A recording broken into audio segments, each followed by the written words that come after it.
Before we get started, make sure to hit the like, subscribe to the channel.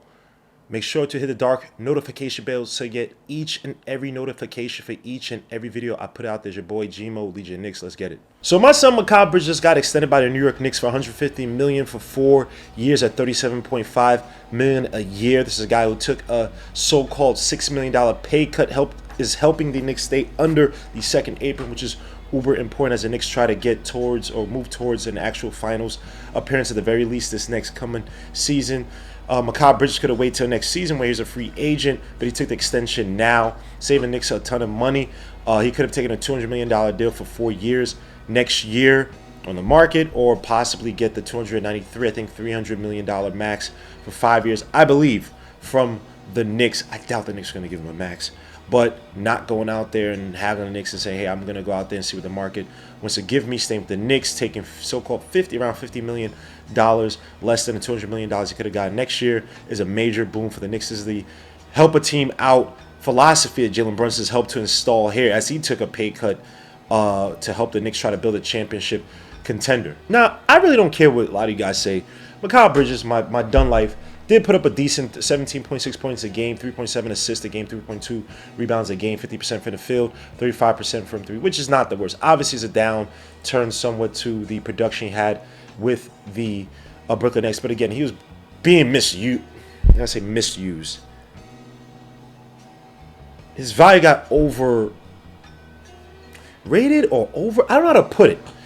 He was producing a lot, but we knew that's not his game. He's not a guy that's going to be doing that. That's not his game. The Brooklyn Nets just traded for him. They're trying to make it work after dismantling that Kyrie Irving, KD team, and they try to make it work, put something together to try to run with 30 billion damn forwards. It didn't really work out that way, but they utilized Mikal Bridges in a way that made his stats pop out even more. That wasn't his game. Now, last year with the playoffs, people killed him for his play just throughout the season. I'm going to get to that in a little bit. But Mikal Bridges did put up 15.6 points a game, 33% from three, 45.6% from the field, 4.5 rebounds a game, 2.9 assists. But he was the guy who had some amazing plays, had the help block on Jason Tatum to help the Knicks win. I think he had it in 2 games, actually, to help the Knicks win that game in the series, one of the games, and the series overall. But Mikal Bridges, in taking this deal, helps out the Knicks a lot. He'll be making, I think he's going to be, he'll be making around 20% of the team salary compared to Brunson at 22%, OG at 25%, Cat at around 34%. Knicks is still under second apron, around 3.7 million under that second apron, according to, I believe it's Bobby Marks, who did a great breakdown of this on Twitter.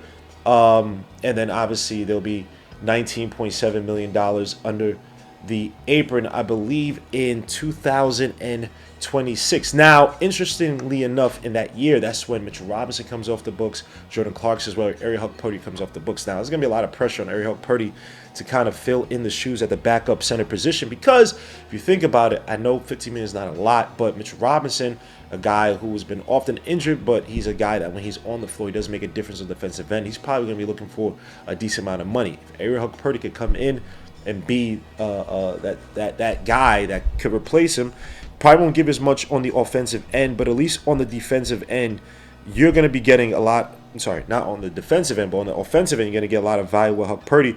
So it'll be really important to see Huck Purdy shine through and produce. I'm just looking at the Bobby Marks breakdown chart that he provided on Twitter. And so with the Knicks being under there, you got Huck Purdy this season only making around $2 million. He'll be a restricted free agent next year. Jordan Clarkson will be a UFA. Mitch Robinson will be a UFA. That year, next year, the Knicks will be $18.7 million under the cap, and this is with the Mikal Bridges extension already being incorporated into the calculations at around $33.482 million a year. So, important year for Huck Purdy, but important year overall for the Knicks, given the fact that they're still going to be under the second apron. They still have their mid-level exception ready to go. So they have some space to kind of operate and add who they need. Now, there's been rumors that Mike Brown is a guy that tried to bring on Ben Simmons last year with the Kings. Didn't work out. Let's just move on from that. I'd rather just bring back Landry Shamet. I'm good on your man Ben Simmons. This also assumes that Gershon Yabusele is going to remain on the books. That whole breakdown I just talked about at 5.775 million a year. If he has a great year, he has a player option. He goes back into the market and says, "Hey, I want more money." If he doesn't, we try to make it work again. He probably takes the deal.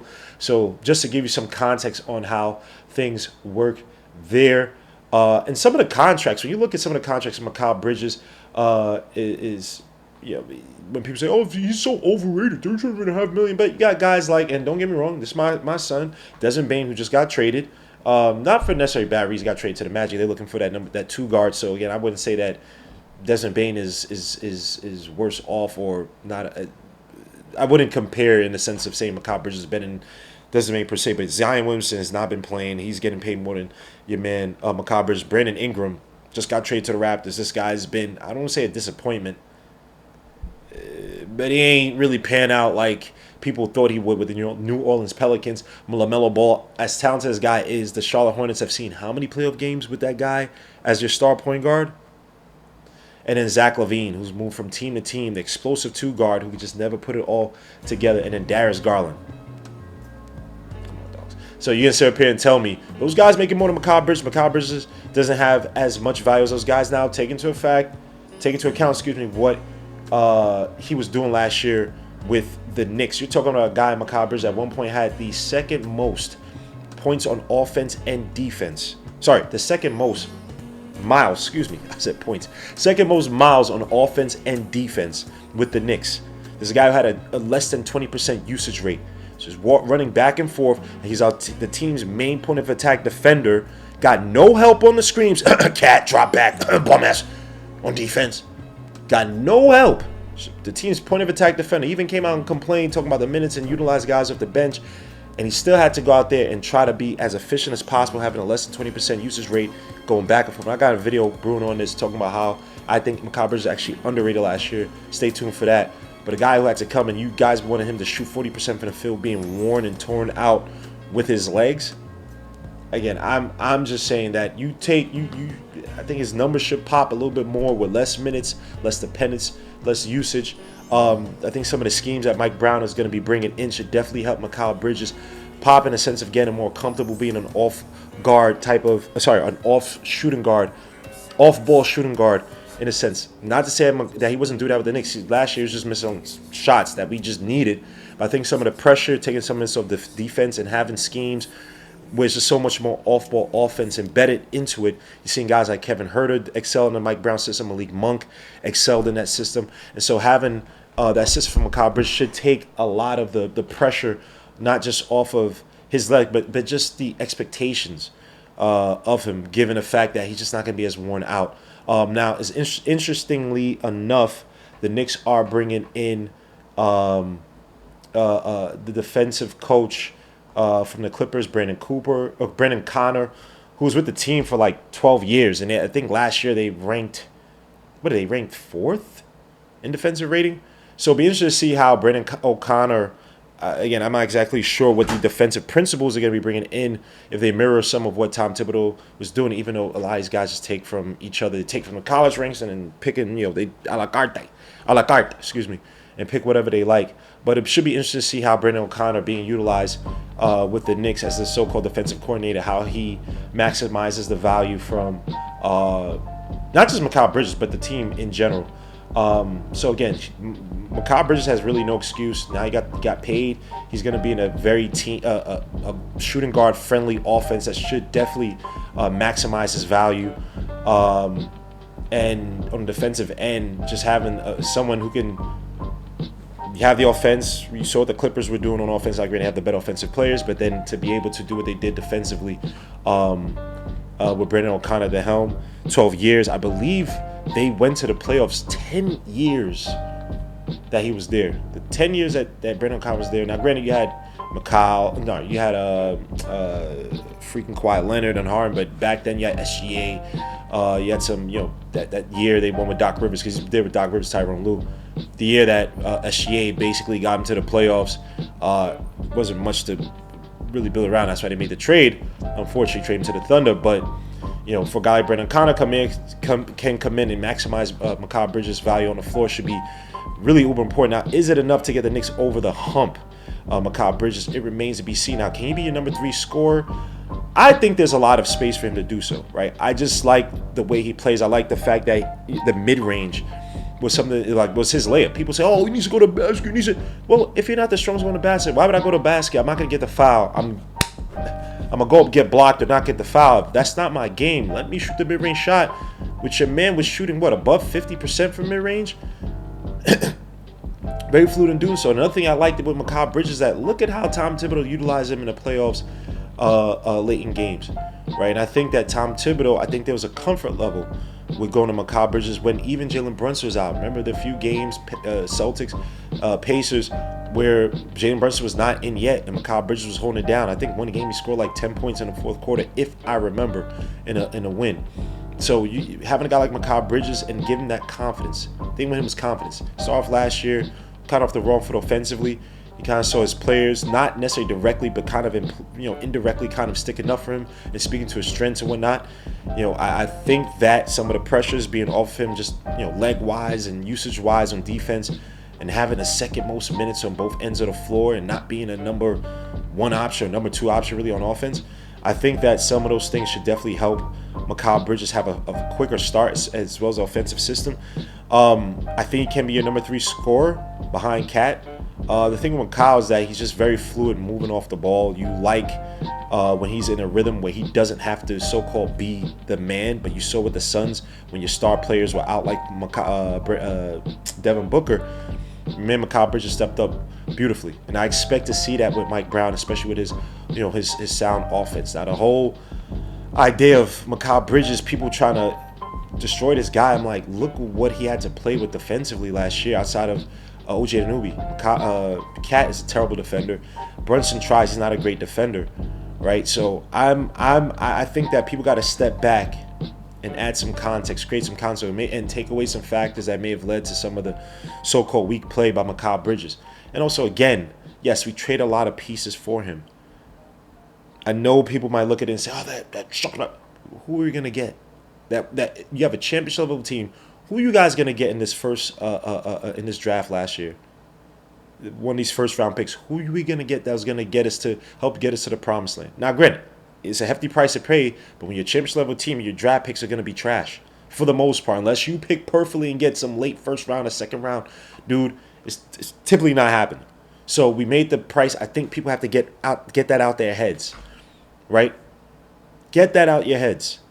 We're not going to get those draft picks back. It is what it is. Mikal Bridges is here. F it. Uckато like Uckато. Right? Now it's all about trying to maximize Mikal Bridges, where I think that he can do that in Mike Brown's system. I think Mike Brown is his biggest issue is the buy-in thing doesn't rub players the wrong way. And I hope he learned his lesson with the Kings. Now, granted, they said De'Aaron Fox wasn't the malcontent. It was more so guys like Keon Ellis, who he was benching, some people say for no reason. How does he get into Mikal Bridges' head? Does he try to rah him to try to show him up in front of the team and try to get in his head? These guys ain't the 90s guys where you could do the reverse psychology, George Karl-ish, and they get energized even if they hate you. You know what I'm saying? George Karl freaking told when they drafted Sean Kemp, called him and said, "Yo, you ain't playing," or something like that. You ain't starting. And Sean Kemp was like, "What?" Sean Kemp took that star job, never looked back. Like, what you say to me, bro? I don't know if you have that same mindset with Mikal Bridges. Now, granted, you have a system around him, but as a coach, that system has to buy into you, right? We're still looking for our assistant coaches. We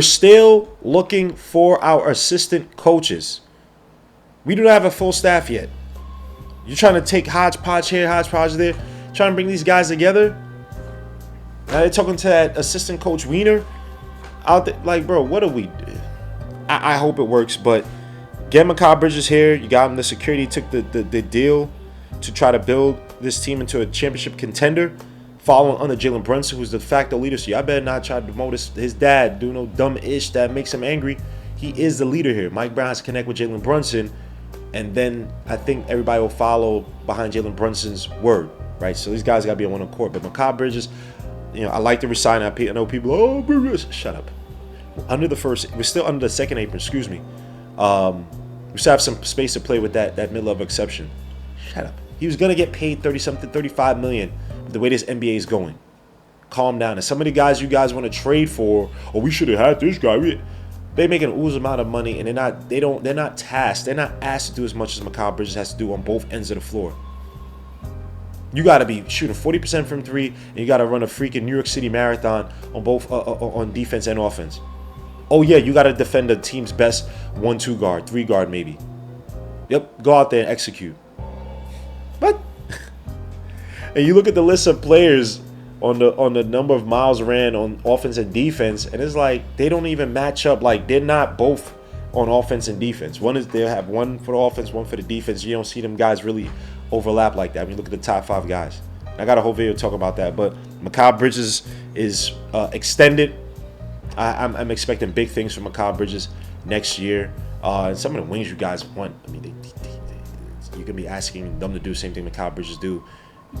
Anyway, I don't want to get into that because some of the things some of you Knicks fans, some of you fans in general have been saying about Mikal Bridges, like there's just no context added. Oh, he's weak. And you know how many winning plays this guy had? The block on Schroeder, the block on Vucevic, the game winner versus the Portland Trailblazers, the plays he had in the playoffs last year to help us beat the Celtics, his play fourth quarter against the Pacers, didn't get not all games, but a few games in it. Like, bro, we just y'all gotta chill out, man. Knicks fans, we gotta be patient, bro. We acting like we been there before. We haven't. A lot of y'all dudes grew up with freaking Jerome James ugly ass suits being shown on the bench because he never played, and when he played, he was fat and trash. You guys gotta chill out, man. Mikal Bridges ain't as bad as you guys make it seem to be. A lot worse plays out there that many of you guys want to resign. Chill out. Let's see how he operates in his new offense. Let's see what he does on defense with a new defensive coordinator and a lot less minutes taken off. And hopefully they trust him. Like I said, try to integrate him into being that third option. That guy could come in and give you points alongside Jalen and Cat when those guys aren't playing so well, or even if they are, right? Or when they're sitting, having that option off the bench to kind of hold things down in the fourth quarter until Jalen Brunson comes back, right? Let the ball move around, which Mike Brown has preached about doing. So let's see, but let me know your thoughts. Leave your comments at the end of this video. Mikal Bridges re-signed. How do you guys feel about it? Are you guys sick to your stomach again? Guys, I apologize. I couldn't make this video when it came out. I was literally on the road. When I'm looking, I'm like, oh my gosh. And I didn't have my computer. I didn't have anything besides my work computer, which you can't log on. It's basically, it blocks everything that's not work related. Anything we can store information about, you can't do anything. So I couldn't do a video. So apologize for that. But let me know your thoughts. Leave your likes. Subscribe to the channel. It's your boy G-Mo, Legion Knicks. I appreciate you guys, man. Peace, God bless. I'll catch you guys on the next one.